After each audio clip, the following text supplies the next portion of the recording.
I want you to imagine something for a second.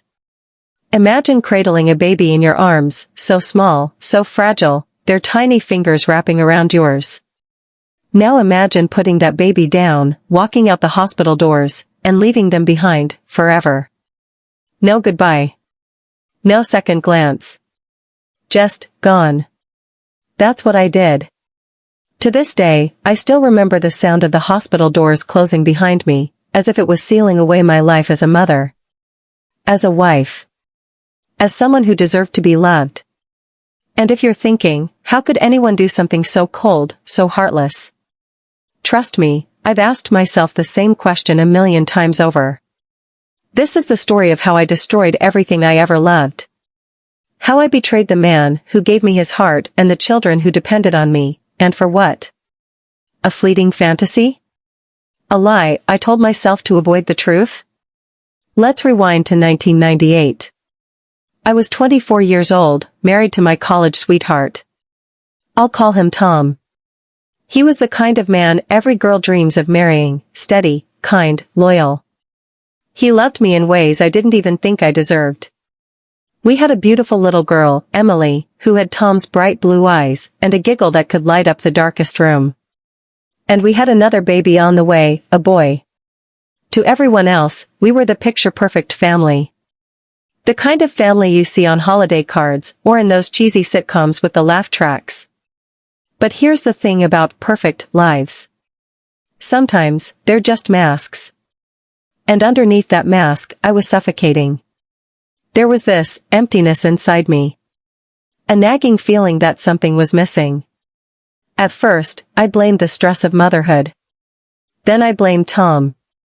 But deep down, I knew the truth. It wasn't them. It was me. So, what did I do? Did I tell my husband how I was feeling? Did I try to fix what was broken? No. I did something worse. Her name was Lisa.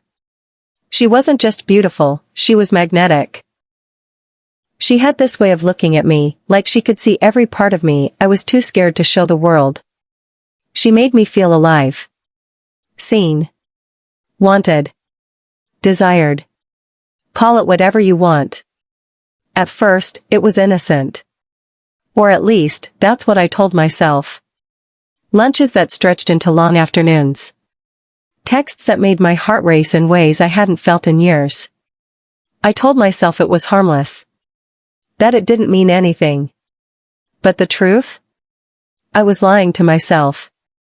One night, after Tom had gone to bed and the house was silent, I sat in the kitchen, staring at my phone. I knew what I was about to do would change everything. I knew it was wrong. And I did it anyway. Did I feel guilty? Did I stop before it went too far? No. I went deeper, each time convincing myself it was justified, that I was somehow entitled to these feelings and this freedom. All the while, I kept up the pretense of a devoted wife and mother. Lisa wasn't the only one. After her, there was Megan. And then Rachel. With each affair, I told myself I was finally finding myself. That I deserved this. That I was escaping a life that felt more like a prison. But the truth? I wasn't escaping. I was digging my own grave. I started lying to Tom. Little lies at first, I'm working late, or I'm going out with friends. But soon, the lies grew bigger, heavier. There were nights I didn't come home at all. Mornings I couldn't even look my daughter in the eyes, because the guilt was eating me alive. And yet, I didn't stop. What happens when the lies catch up to you? Because trust me, they always do. It wasn't long before my husband found out, courtesy of a mutual friend. I still remember that night.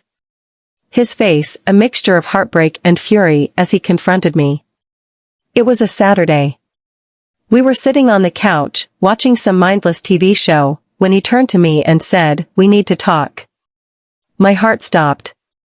He pulled out his phone and showed me the messages. All of them. Lisa. Megan. Rachel. Every lie I thought I'd gotten away with, staring back at me like a nightmare I couldn't wake up from. "I'll wait until the baby's born," he said, his voice shaking. "But after that, we're done." I was terrified and ashamed. I should have fought for us.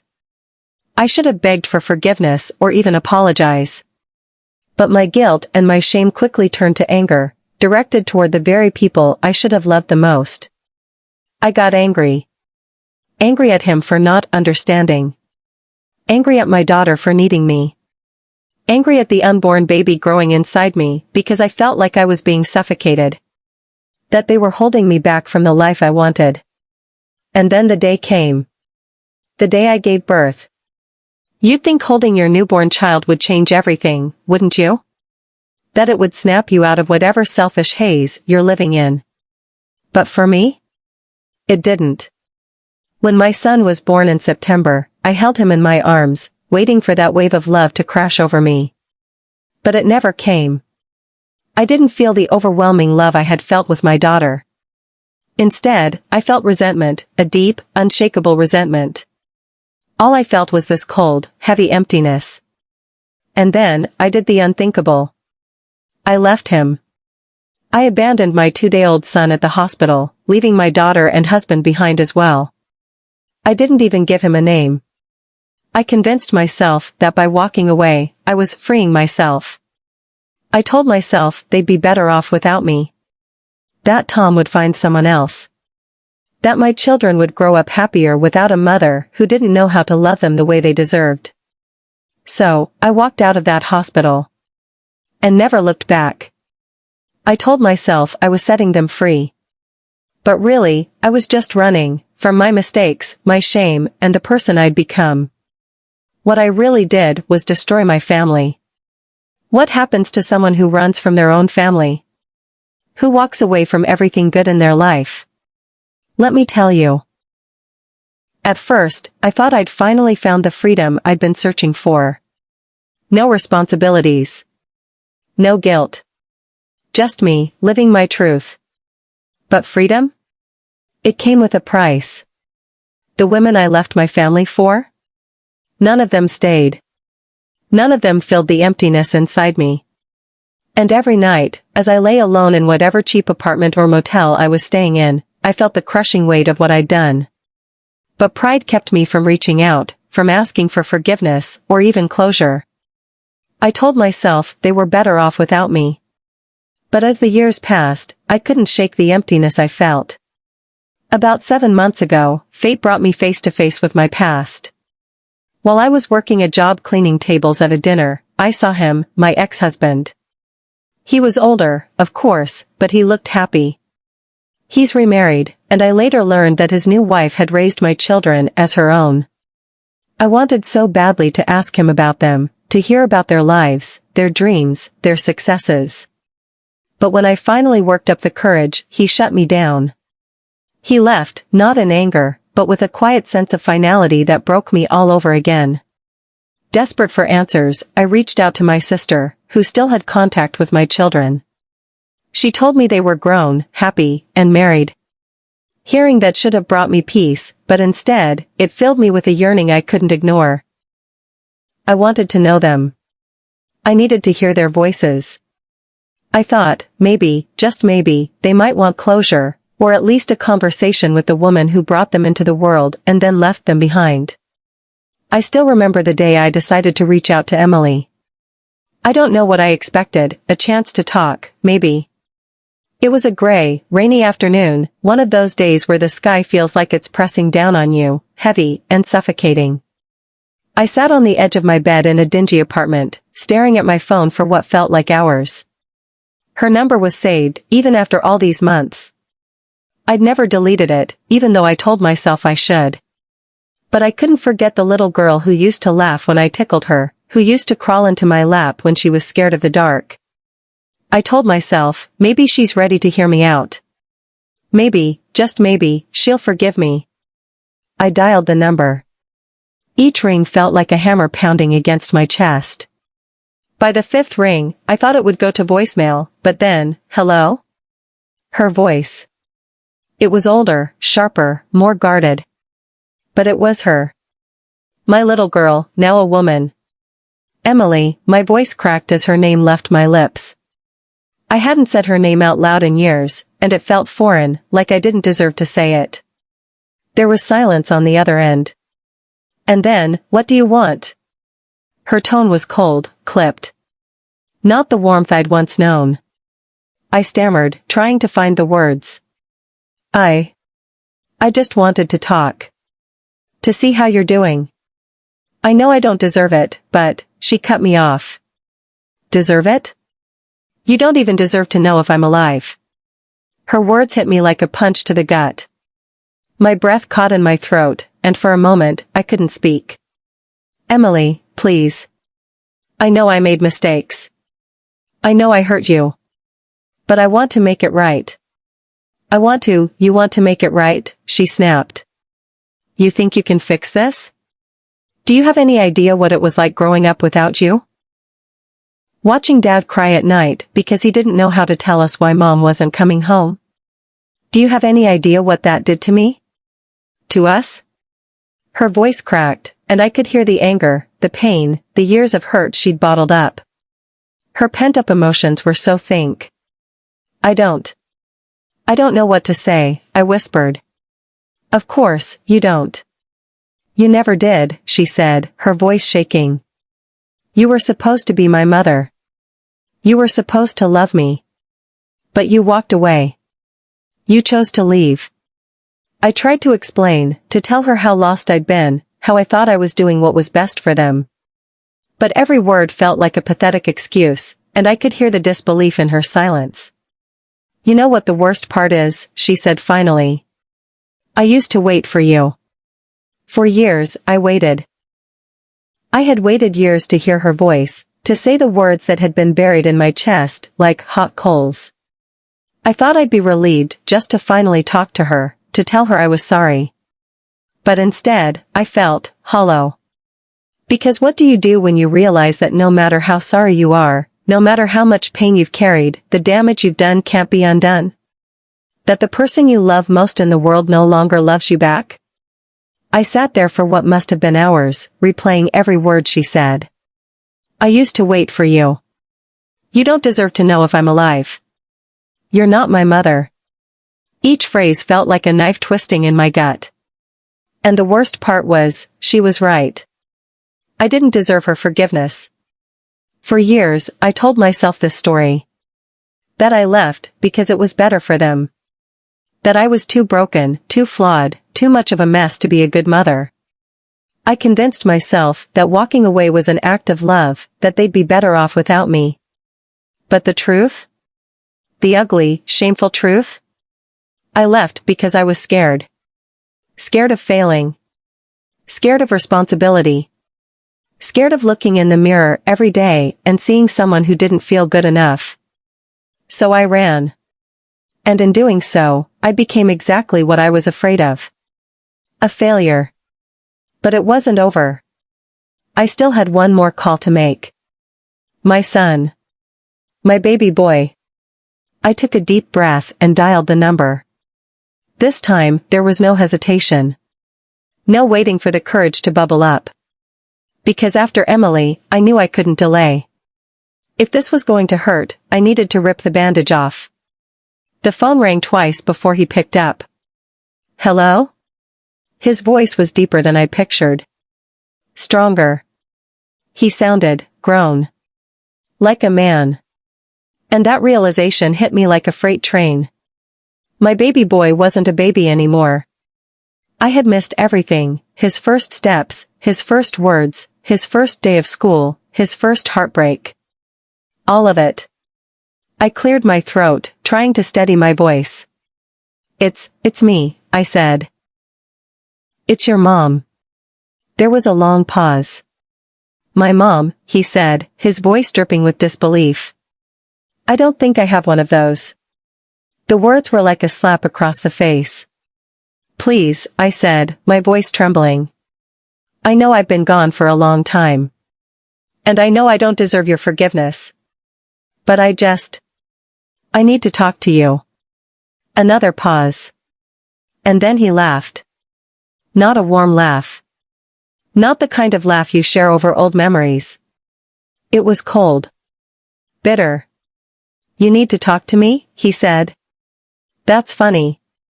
Because I needed you. I needed you for years, and you weren't there. So now you need me? That's rich. His words hit me like a tidal wave, each one crashing over me, pulling me under. I'm sorry, I whispered. It was all I could manage. Sorry, he said, his voice rising. You're sorry? Do you think that changes anything? Do you think that makes up for missing my entire childhood? For leaving Dad to raise us alone? For making me feel like I wasn't good enough for you to stick around? Tears streamed down my face as I listened. Again.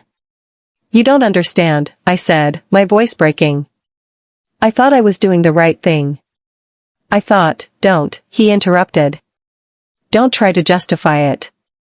You didn't leave because you thought it was best for us. You left because you were selfish. Because you couldn't handle being a mother. His words were like a mirror, reflecting back all the truths I had spent years trying to avoid. I hated you for a long time, he continued. But eventually, I stopped. You know why? Because you can't hate someone who doesn't exist. And to me, you don't exist. You're just a ghost. A name on a birth certificate. Nothing more. I couldn't breathe. I couldn't think. All I could do was sit there, clutching the phone, as he laid everything bare. I don't know why you're calling me now, he said finally. But whatever it is you're hoping for, you're not going to get it. I don't need closure. I don't need an apology. And I sure as hell don't need you in my life. And then, just like Emily, he hung up. But this time I didn't cry. Because there were no tears left.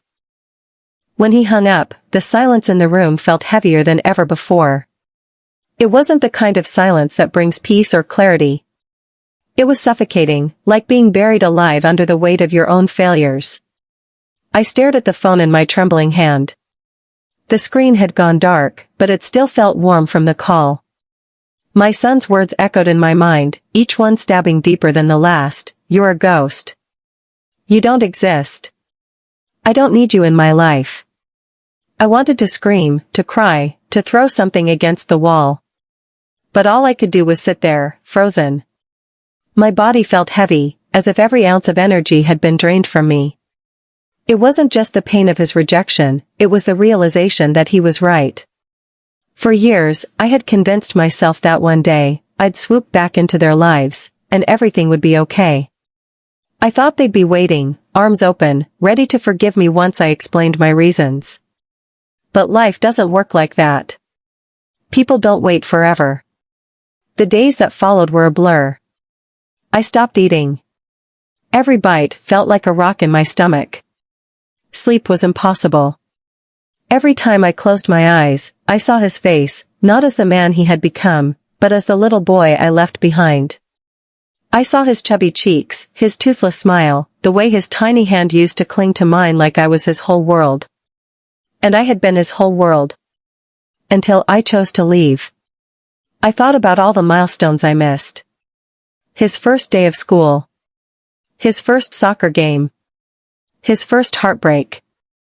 And then there were the smaller moments, the bedtime stories, the scraped knees, the whispered secrets, before he fell asleep. The moments that truly make a parent a parent. I wasn't there for any of it. And now? Now, I never would be. I started to spiral. The guilt was like a storm inside me, raging louder and louder with each passing day. I couldn't escape it. It was in every thought, every breath, every corner of that tiny apartment. I found myself wandering through old photos on my ex-husband's social media accounts, scrolling through memories I didn't deserve to relive. There he was, grinning on his 5th birthday, his face smeared with chocolate cake. There was Emily, holding his hand at the park, her smile bright and full of life. I wasn't in any of the pictures. And the worst part? That felt right. It felt fair. Because I didn't deserve to be part of their memories. I started avoiding mirrors. Every time I saw my own reflection, I felt disgusted. I didn't see a mother. I didn't see someone who had tried their best and fallen short. I saw a coward. Someone who ran away when things got hard. Someone who let fears and emotions dictate their choices. Someone who abandoned the two people who needed her most. The isolation was unbearable. I couldn't talk to anyone about what I was going through. Who would understand? Who would even listen? Every time I thought about reaching out to a friend, the same voice whispered in the back of my mind, why would they care? You abandoned your own children. What kind of person does that? I started pulling away from the few people I still had in my life. When they called, I let it go to voicemail. When they knocked on my door, I pretended I wasn't home. I convinced myself that I didn't deserve their kindness, their concern. I didn't deserve anything. In the weeks that followed, I became obsessed with the past. I replayed every decision I had ever made, dissecting each one with a level of scrutiny that bordered on madness. What if I had stayed? What if I had fought harder? What if I had been braver, stronger, better? What if I hadn't cheated with Lisa, Megan, and Rachel? I thought about all the times I could have reached out but didn't. The birthdays I missed. The holidays I spent alone, telling myself they were better off without me. It was like watching a car crash in slow motion, knowing the outcome but being powerless to stop it. And then there were the fantasies. I started imagining what my life could have been like if I hadn't left. I pictured family dinners, laughter echoing through the house. I imagined sitting in the stands at my son's soccer games, cheering him on as he scored the winning goal.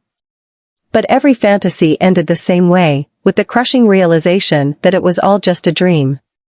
One night, unable to sleep, I started writing letters to my son.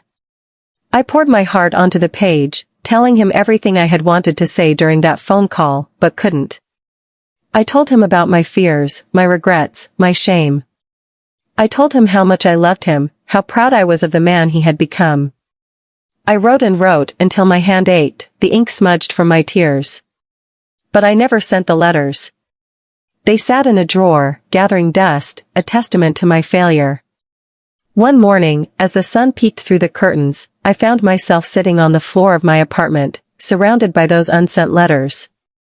I looked at them and realized something that shook me to my core. I had spent so much time hating myself, so much time drowning in regret, that I had stopped living. Yes, I had made mistakes, unforgivable ones. But if I continued down this path, if I let my guilt consume me, then I was only proving my son right. I would be nothing more than a ghost. And for the first time in years, I felt something other than pain. I felt determination. I knew I couldn't undo the past. I couldn't erase the pain I had caused. But maybe, just maybe, I could start to make amends. I didn't know if my son and daughter would ever forgive me. I didn't know if they would ever want me in their lives. But I had to try. Because if there was even the slightest chance that I could rebuild some kind of relationship with them, it would be worth it. So I picked up a pen, and I started writing again. This time, it wasn't a letter I'd never send. It was the beginning of a plan. A plan to become the kind of person my children could respect, even if they never forgave me. A plan to rebuild my life from the ground up. Because I realized something that day, forgiveness isn't just about the other person. It's about forgiving yourself. And for the first time in years, I felt a glimmer of hope. If you've made it this far, you're probably wondering why I'm sharing all this. It's not for pity. It's not for forgiveness. It's because I don't want you to make the same mistakes I did. Love isn't perfect. It's messy and hard, and sometimes it feels like it's breaking you. But if you let it, love will save you. Don't throw it away for something fleeting. Don't let pride or fear or selfishness or whatever feeling you're having for someone else, a man or woman, destroy the people who love you. Don't tell yourself you'll fix things tomorrow, or next week, or next year. Don't let your pride or your fear or your guilt stop you from reaching out to the people you love. Because one day, you'll wake up, and it will be too late. And the pain of that? It's a pain I wouldn't wish on my worst enemy. So pick up the phone. Send the text. Write the letter. Do whatever it takes. Because once they're gone, once you've lost them, there's no going back. And trust me when I say this, the emptiness you're left with? It will haunt you forever. And now, I want to hear from you. Have you ever experienced something like this? Maybe it wasn't with your son or daughter, maybe it was a parent, a sibling, a partner, or even a close friend.